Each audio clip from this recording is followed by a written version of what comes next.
it's not possible to force your mind to do anything. The only way you can do something with your mind is everything is made of vibration, easy to understand. And it's also easy to understand that we resonate with vibrations. We try to emphasize all the great vibrations known to mankind through these ancient techniques and this ancient and modern understanding of what resonates with people. So we met, I think, after a week with that. And I asked him, well, did you think about it? And he said, yeah, every single day. We are back.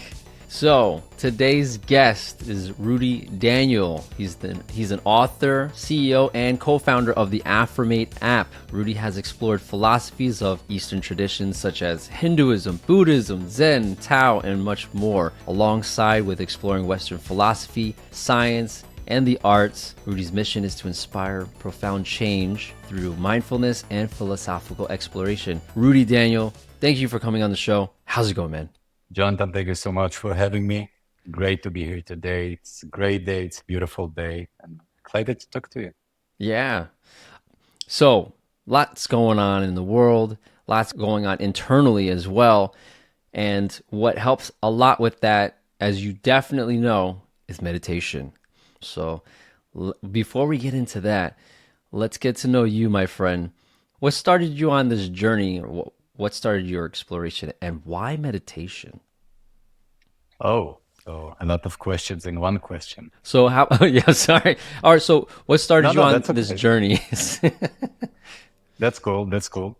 Um, Actually, I do feel like I'm, the average person going after life and trying to um, get all the benefits of life to myself, to my friends, to my family, and, people I care about. But also, I don't want to say preaching, but I'm trying to get across the idea that we can do that in a more profound way because people getting after it, after life, let's say that they're going through the curriculum of life, and most of it generates anxiety and fear and depression, and that's what happens to adults because you have, this overwhelming experience of life, work, commitment, family, titles that people put on you. Like today you're a husband, or you're a boss, or you're a manager, or you need to do this and that. And a lot of study shows that depression, anxiety would be the biggest pandemic coming up in the, next few years. So that's kind of shows you where is the mindset of people today. So the message I'm trying to convey is do all the things you do, but do it in a more mindful way. Be aware of life. Be excited about life. Don't treat life as if it were some kind of, you know, horrific chore that you need to drag all your life and you need to, you know, uh, battle demons and go to war every day. This is what generating all of these anxiety issues, in my opinion. So I'm the kind of average person, but I'm doing it in a more way that I can enjoy life rather than using it as a vehicle that just drags my inner self around. Have you dealt with anxiety in the past and just overburnt, like burnt that burnout? Like, Of was that? course, yeah, yeah, yeah. I've been dealing with anxiety, most of my adolescence and my adult life. Anxiety, fear. I don't know if depression, but I did feel, a lot of sadness from time to time. So I can relate to that as well. Maybe depression is more like a clinical condition, so I don't want to touch on that. But I would say that I still feel anxiety from time to time. It's not like I'm floating on air every time, but but I am aware that this is a condition that comes and goes like everything else in life. Basically, life is very transient. If you look at the universe, you can see that everything is changeable and nothing is permanent. Yeah. So anxiety, I would say, is the illusion, or maybe fear. Let's be more precise. I would say that fear is the illusion of permanency. You think you're going to be stuck like that forever. Mm. So this is the illusion. This is what people are so afraid of. Oh my God, it's going to stay this way forever. And so today when I get anxiety or get, fear, I'm like, oh, cool. It's like it's temporary. Yeah. It will pass. So, dealing with fear, anxiety, and I appreciate you being authentic and vulnerable. I'm sure you're definitely not alone in this. I've dealt and continue to deal with anxiety for sure, but there's different coping mechanisms, right? There's different ways to deal with anxiety. Some healthy, some not healthy. I'm curious. What was your journey with figuring out how to deal with that? What did you start with? If you don't mind sharing.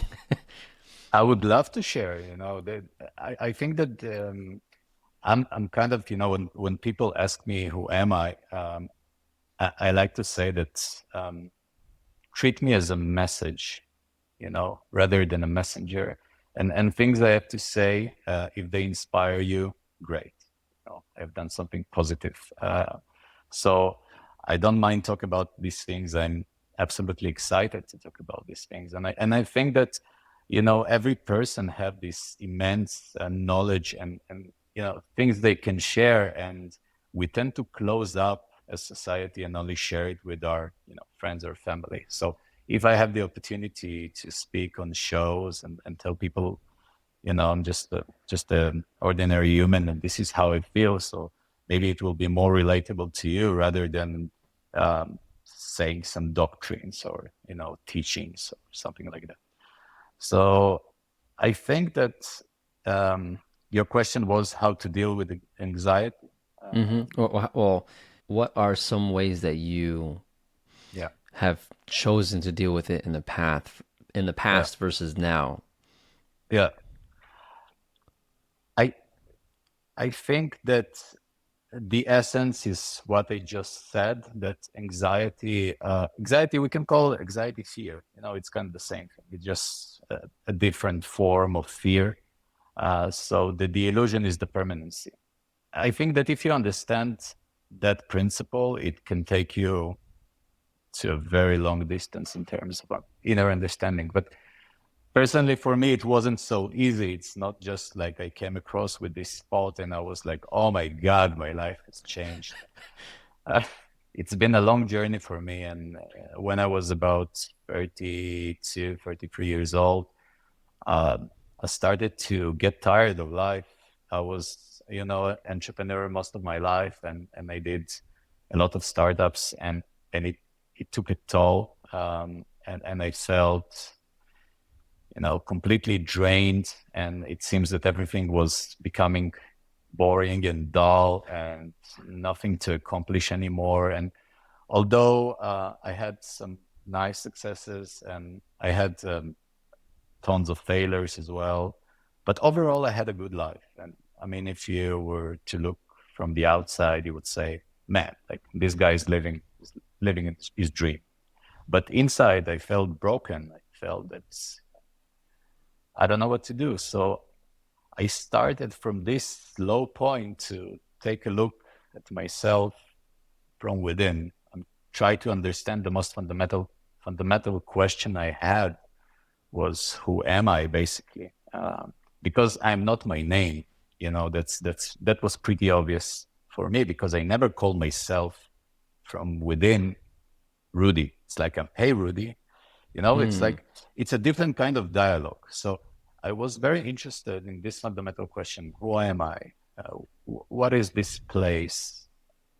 I mean, it seems very mundane to everybody. I mean, this place is the Earth, duh.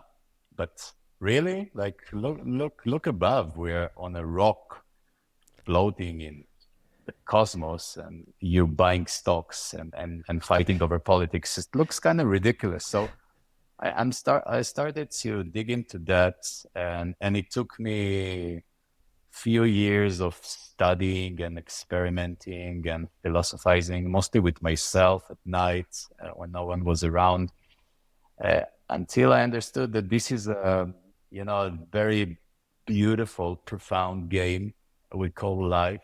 and we don't have to be in depression or anxiety. We can enjoy this journey because it is what it is. It's a journey, it's a progress, it's a process.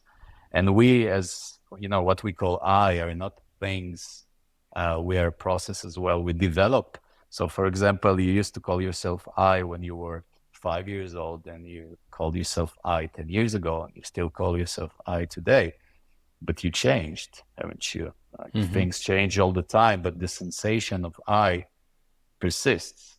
So what does it tell you? It tells you that the fundamental thing you call yourself I never changes, but everything around is changing. All the environment, all the experience is changing.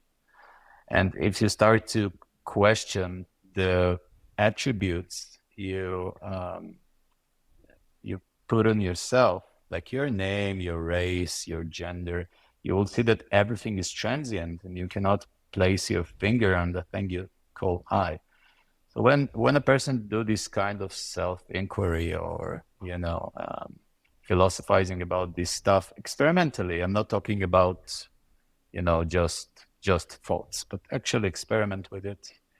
I think that sooner or later people will come to a realization that it's a beautiful game, and we can enjoy it, and we can share it, and we can coexist and live beautifully. I like how you said that you don't call yourself by your name. And I'm surprised I haven't thought of that because I consider myself a mindful person. But yeah, I don't say, all right, John, let's do this. I'm like, all right, I just say, let's do this. And I awkwardly notice, I'm like, it's just me. It's not us, but sometimes I say us. So maybe that's something I have to work on. Why I say us.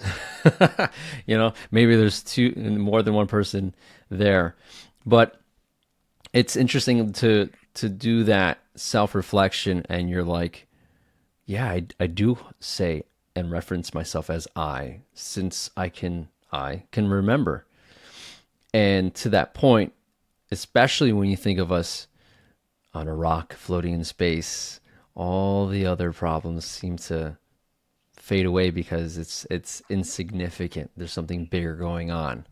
There's definitely something bigger going on. So I like that process that you went through.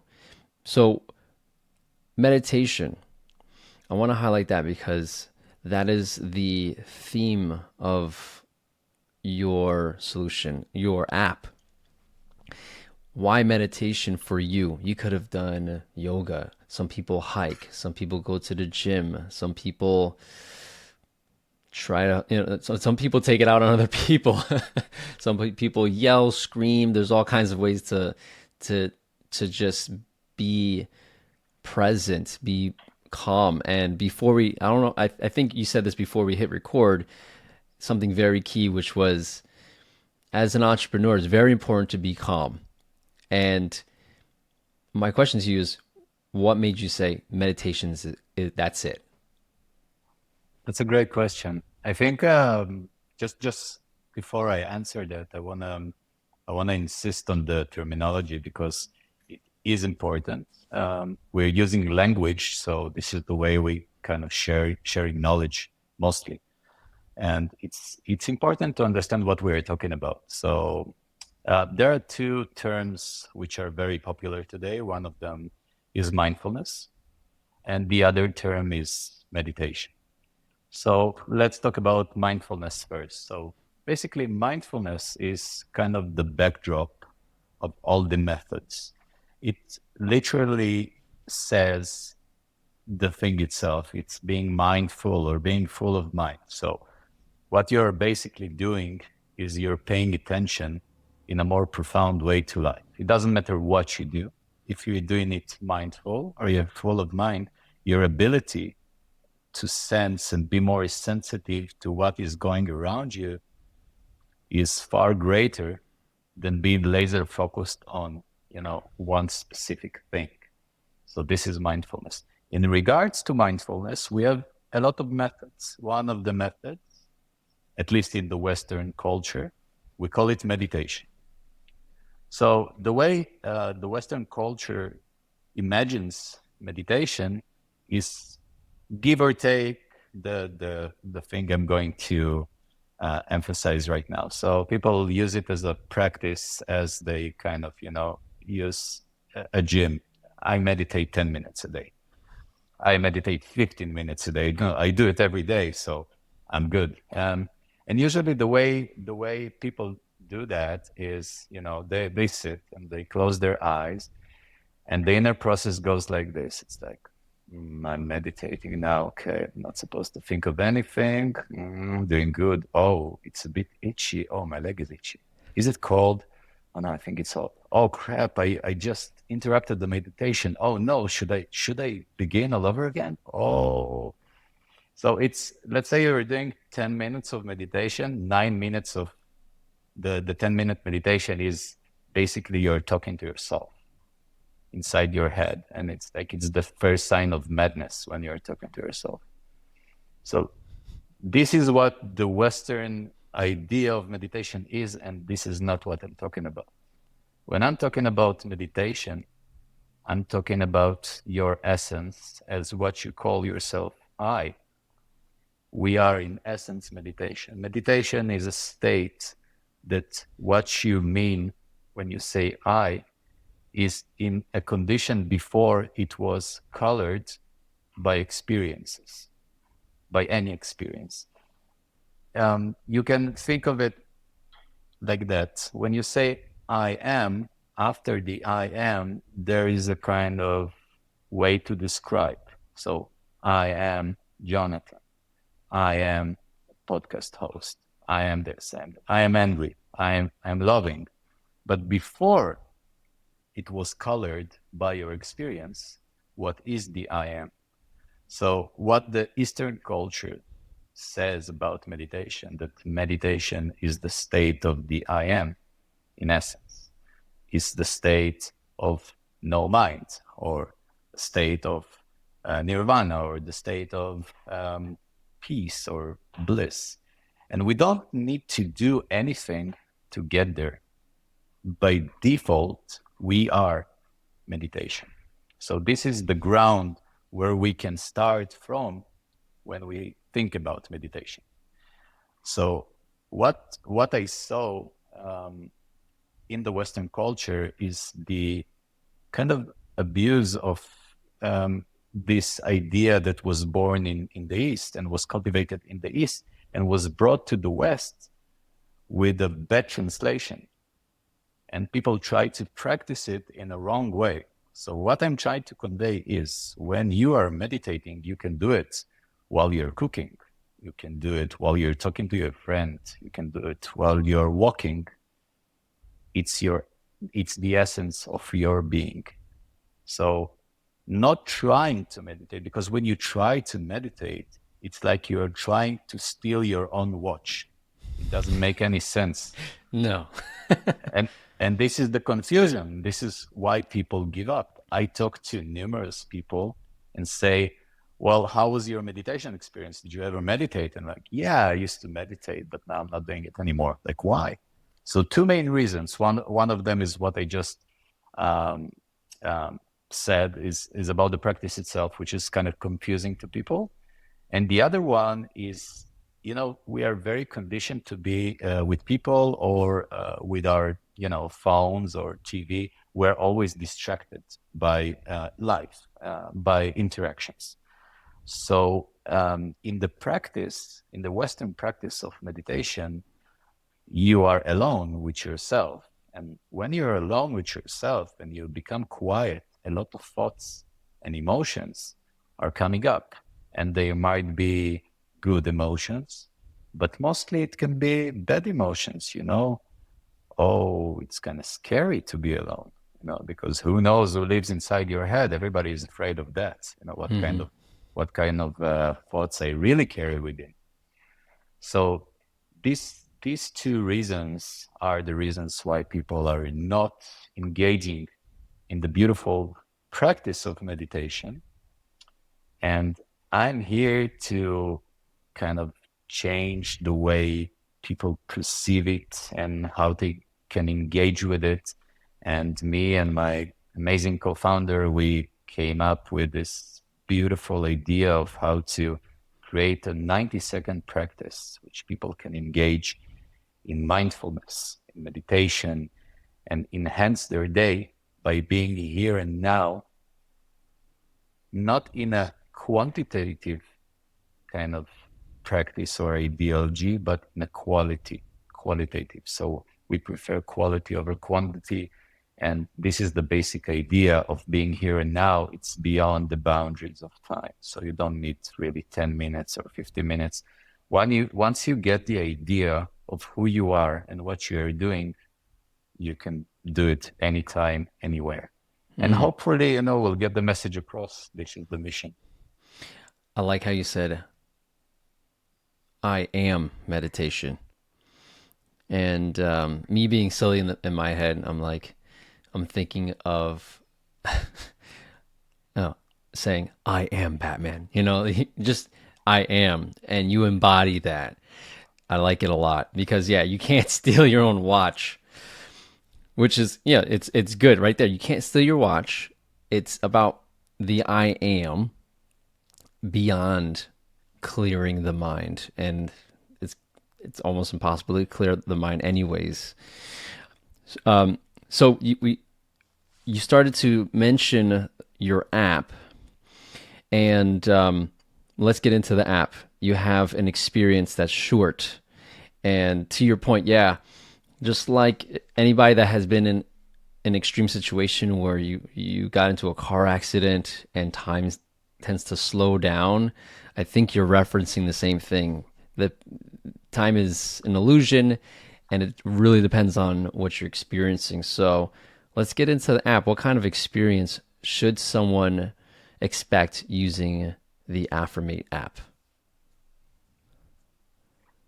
It's a great question. And you touched upon something very beautiful. And I just want to emphasize it before we go to the app. You said that it's not possible like to quiet or calm your mind with force.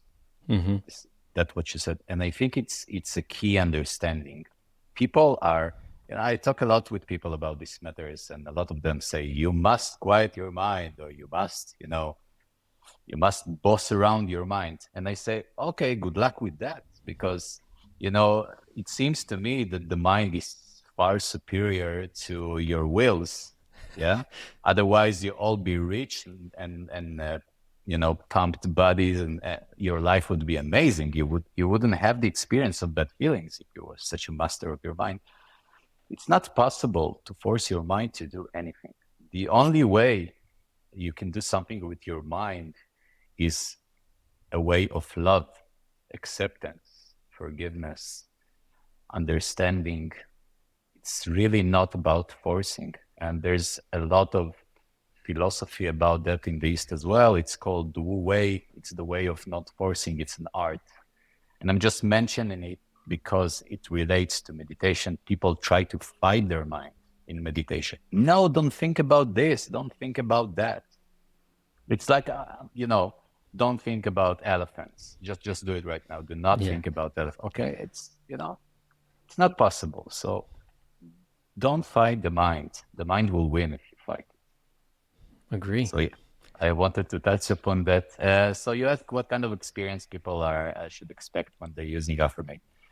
Um, I want to expand a bit about what is the practice itself. It's, as I said, it's really short. It's 90 seconds, but it has a great secret to it. And the secret is that we create something unique that we call a tangible connection. So it's not an app that guides you through a meditation session, but it's rather a very short session divided into two sections. One of them is the preparation. We call it cleansing, and the other one is called the affirmating. So you take an item that is relatable to you. Let's say, for example, if you have a ring or you have a necklace like I do, or a crystal at home, and you involve the item into the practice itself. So what we did, we took positive self-affirmations as words, enhanced them with instruments that are using sound healing. We actually went to a very special sound healing room and recorded all the instruments with an expert. And then we took the words themselves, and through technology, we transformed them into light vibration that pulse. So you take your item, you place it on the phone, and while the practice is going, you are experiencing a visual and auditory experience, which you can hear and see, and you can see how your item absorbs the light and sound frequencies. And then what you do with the item is you use it as a gentle reminder of your intention. So if this morning has started with the intention of gratitude, for example, and you did the practice, so you take the ring back, and then you're off with your day, and you have these exchanges at work or whatever, and you are totally immersed in the matrix, let's say.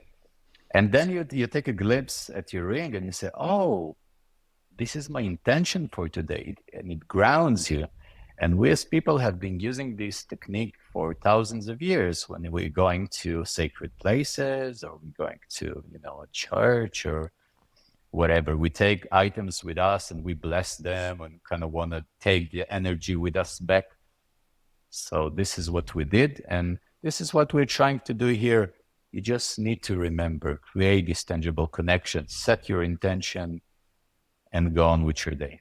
It reminds me of a very advanced spiritual technology version of a sticky note. Instead of putting it on your forehead, when you look in the mirror, you're like, oh, that's right. That's good. A spiritual sticky note. There you go. That's your next product right there. It's spiritually charged. I like the setting attention mixed in with the frequencies and energies, especially you recording healing energies. I want to dive into that because on this show we've spoken to the fact that yes, frequencies have that power, right? Everything's made out of frequencies. That's just the language of our world. So let's dive into that. What kind of frequencies could one expect if you want to dive into that a little bit more? Sure.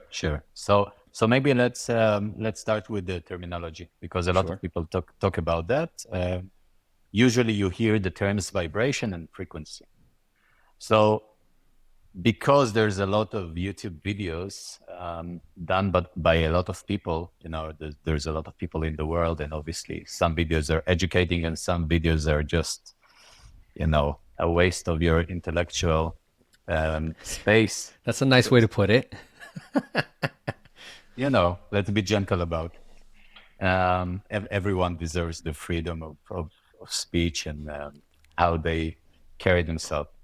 But let's just talk about the facts in a scientific way. A vibration is a pulse. Okay, it basically has the upside of the vibration and the downside of the vibration, and you can see it in any kind of vibration. It doesn't matter what kind. You can look at it in music, or in water when you see waves, or in particle when you're looking through a microscope. So this is why scientists say that everything is made of vibration. It's a very clear statement to anyone who has ever been interested in the world of science, and it doesn't matter from what practice. A frequency is the way to measure the distance between a vibration. So in the vibration, you have the upside and the downside. So basically the frequency is the measurement between the two upsides or between the two downsides. This is it. So it's not anything woo-woo, and it's not anything spiritual, So vibration is very easy to understand. So what I'm basically saying that everything is made of vibration, it's easy to understand. And it's also easy to understand that we resonate with vibrations. How can we know that? Well, if you listen to music that you like, for example, it resonates with you. So you are absorbing a certain vibration. It's okay that you're calling it a song or a band, but if you're going to the essence of what it is happening right now, your eardrum is just a mechanism that transforms this vibration into this sensation in your body, and you're feeling good. So this is what happens. In contrast to that, if you're on the road and somebody, uses the horn like crazy, it's also a vibration, but it doesn't resonate as well as the music. So you can be harmonized with a certain vibration, or you can be in a dissonance with a certain vibration. So when people talk about healing vibrations or good or bad vibrations, we can really dumb it down to experience. What is your experience with vibrations? Same thing with light. For example, you can have a really beautiful experience of light vibrations as you observe the sun. When the sun is, just in the right spot in the sky, it's not too bright, it's not too hot, it's brilliant, and you're enjoying nature, and you're like, oh, give me more of that. Yeah. Or, when it's too hot, you're in the desert, and it's too bright, and your eyes are like, oh my God, make it stop. Where are my sunglasses? So this is what I'm talking about when I'm talking about healing vibrations or vibration that doesn't resonate well.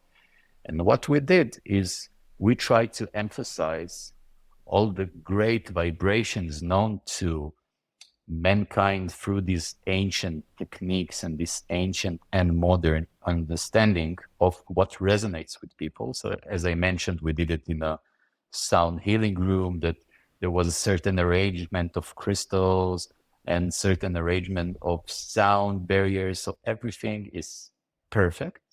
And we did the same with light. So when we are transmitting these vibrations to you, we're basically trying to get you in the best state we can, possibly do with this instrument. And it's up to you to receive them. So if I were to break that down with the frequency and the vibration being the measurement, the frequency is the measurement of the vibration. Yeah. The frequency being, yeah, exactly. More importantly, focus on the experience. And it's your experience, your eyes, your body. And I literally subject with someone yesterday, and I was like, we're just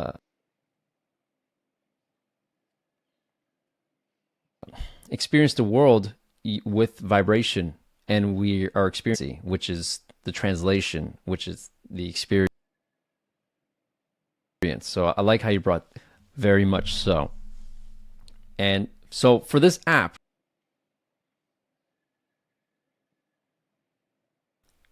experience this app, where do they go? Is it iPhones and Androids? Do you have to go on a PC? What does that work? Okay. So it's available on both platforms. You just go to our website. It's affirmate.app, and you literally have the links to download on iOS or Android. You can register through our website.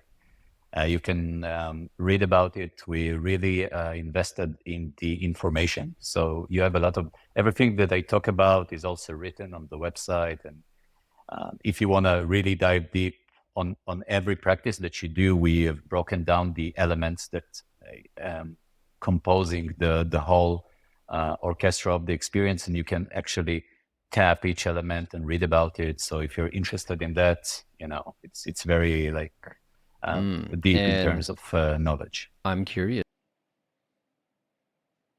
how long? Oh, wow. Actually, there's a cool story behind it, if you don't mind. So about 3 years ago, I think it's 3 years, maybe 3.5, I had this crazy dream. You know how you get these vivid dreams that you remember a lot of details? So I had this dream, and I saw the app in a dream, and I saw how people from all walks of life can engage in mindfulness. So it was very intense. And I woke up in the middle of the night, and my entrepreneurial mind started to think, oh, well, how I'm gonna make it work. But at the time, I was very deep in my tech career. I worked for other companies as well, and I kind of put it aside, and I thought that this is not the right time. And after maybe a year and a half, 2 years, um, I was sitting with my friend, which is today my co-founder, Roy, and we were sitting on this balcony and discussing dreams, which is an interesting topic on itself. So, um, and I told him about the dream, and he got really excited. Uh, and I said, you know what, maybe you're excited now, but like many ideas, you will not be as excited tomorrow or after tomorrow. So maybe just think about it, and let's meet in some time. And if you're still excited, let's see what we can do. So we met, I think, after a week we met. And I asked him, well, did you think about it? And he said, yeah, every single day. And he was very excited, and I was very excited. And it took us 14 months, including a lot of research and a lot of development. And we tried to invest a lot in the way that this app behaves and feels. And it's nothing like you've experienced. And there's a good reason for that. I think that mindfulness, and part of mindfulness, like for me in my life, it is important for me to set the scene before I do anything. Like if you treat your day with small rituals, for example, you want to do something, you want to meditate, or you want to meditate on something, or you want to do some kind of a ritual, it is important that you set the proper, um, I would say the setting, it could be candles, it could be incense, it could be anything really that kind of gets you in. You know what I mean? So it's not just, you have to kind of prepare yourself, get yourself in the condition. And this is what we did with the app as well. Obviously, it's more complicated that, lighting up an incense, because we cannot do it with an app. Well, not yet, at least. So we try to do it with the UI, UX, and all the feeling and everything that it provokes. So yeah, I really suggest people to go try it out. It's free to use, and you can also buy the premium version, but you can use it for free. It will give you it will give you a taste. Everything that I say, just words. I suggest I you like go this and do the experience on your own. story. I like dreams. Thank I'm you. a big person on dreams because I have very vivid dreams myself. And so to that point, I'm very curious. How would you compare dreams and that experience to meditation? That's a really deep question, and I ponder a lot about dreams. I think that I don't have all the answers. Obviously, no one does, but dreams are a good clue for reality. I'll tell you why I think that. Because when you dream, especially if it's a vivid dream, like you are a subject in a world and you have an objective experience, meaning that you can meet people or you can see stuff, what we call matter or material stuff. And it's very convincing in dreams. And you actually feel like the subject of the experience. You can be Jonathan in a dream, for example. I mean, you can actually feel your body, you can look at your body, and you interact with people. And when you wake up, you realize, oh, I wasn't Jonathan. I was the dream. I was the whole dream. The people in my dream, the buildings in my dream, the heat, the cold, the fear, everything, the underlying reality was not the subject in a dream, but it was the dream itself. I was the dream itself. So it kind of gives us a glimpse to the power of consciousness and what consciousness might look like. So what dreams suggest is that consciousness has the power to create a subject-object relationship and isolate itself as the subject in the experience, which is amazing if you think about it. So it kind of gets you, gets you to the point of asking the next question, well, are we in a dream? So, yeah. This is why dreams are so powerful. And, Yeah. and, and I encourage people to dive deeper into these experiences. It's wow, it's mind blowing. Every time every morning I'm blown away. Oh my God, I was so convinced. I was hooked. I thought I am so and so, but I wasn't. I was just lying in my bed. Yeah. Yeah, that reminds me of times where I'm dreaming and I have all the things I wanted on my bucket list. And then you wake up and you're like, crap. I thought I was there. I thought I made it. You And then made you come it. to reality. I'm like, how did I believe that was happening when I was dreaming? Like I just accepted it immediately, you know? And that's another freaky thing, right? That how easily one can be deceived into thinking a false reality without reference to how it came to be. And I that's why I see so much importance in the practice of being present, because you, in my opinion, this is what happens to me when I'm the more present I am, the more I meditate, the more easier it is to be present. And in that presence, I am able to ask those questions of how did I get here? In this, let's say this waking life is a dream. I feel like being present allows you to be that person that woke up from your waking dream and say, how did I get here? Right? You're applying what happened to you when you were dreaming, and then you woke up and like, oh, well, that wasn't real. Meditation for me is that for the waking life. I hope I was clear about that. Yeah, 100%. I think that a lot of people ponder about that question.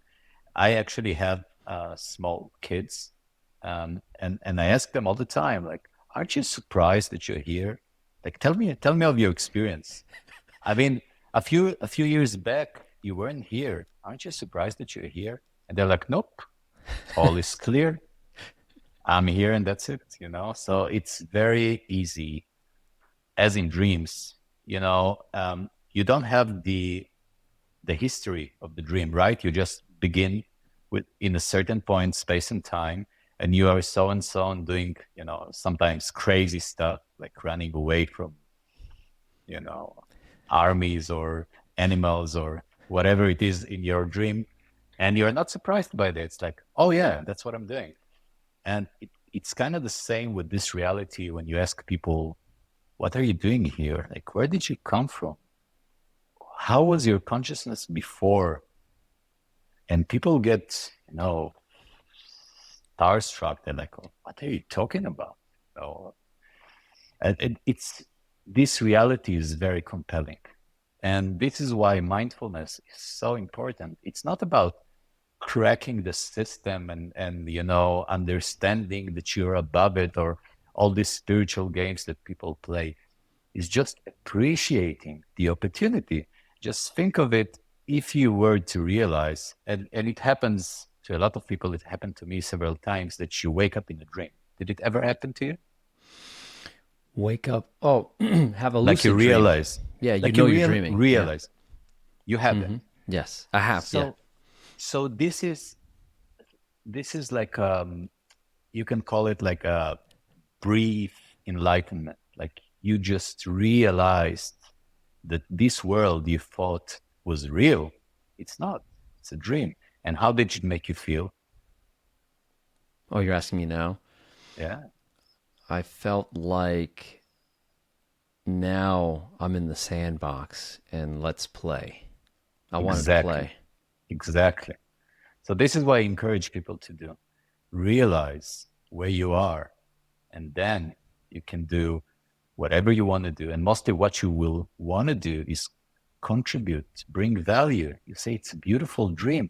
Who I'm playing with? I'm playing with myself. So I need to generate as much value as I can, contribute as much as I can, and it will be a wonderful experience. Sometimes frightening, It doesn't mean that everything will go smoothly, because this is part of the excitement. Like, you want sometimes things to go south so you can appreciate them later on. And the adversities in some point become, your funny jokes when you sit with friends, or the book you write, or whatever it is. So this is part of this play. This is why I encourage people to be more mindful, just to get a glimpse into what a lot of people talk about. Yeah, well said. So, as we close out today, out of everything that we spoke about on our journey today, what is one thing that you want to make sure everybody takes home from our conversation? I think that do not believe in doctrines, do not believe in methods to be the answer. Experiment on your own with what resonates with you. Because when you are holding on to beliefs, you're creating doubt on the other side. It comes together. Belief is another way to doubt, but in a nice way. You know, I believe, but it's not been proven yet. So it's very